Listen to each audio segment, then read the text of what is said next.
જિલ્લાના ગોધરામાં 1 કલાકમાં 2 ઇંચ વરસાદથી ઠેર ઠેર જળબંબાકાર। 2 દિવસના વિરામ બાદ આણંદમાં મેઘરાજાની પતરામણી।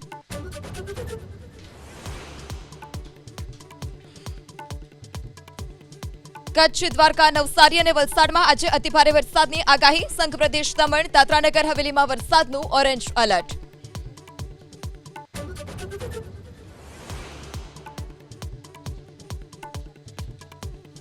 દેશના અનેક રાજ્યોમાં મોસમનો માર। મધ્યપ્રદેશ અને રાજસ્થાનમાં જળબંબાકાર। પહાડી વિસ્તારના હાલ પણ બેહાલ।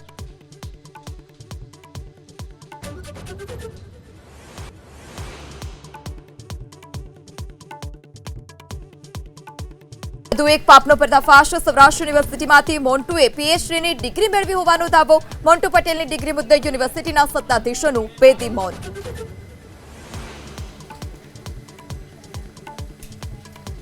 અમદાવાદમાં વધુ એક શૌચાલય તોડી પડાયું। ભાજપના મળતિયાને ફાયદો કરાવવા શૌચાલય તોડી પડાયું હોવાનો કોંગ્રેસનો આરોપ। શૌચાલય તોડી અને ભજીયાની દુકાન બની ગઈ હોવાનો દાવો।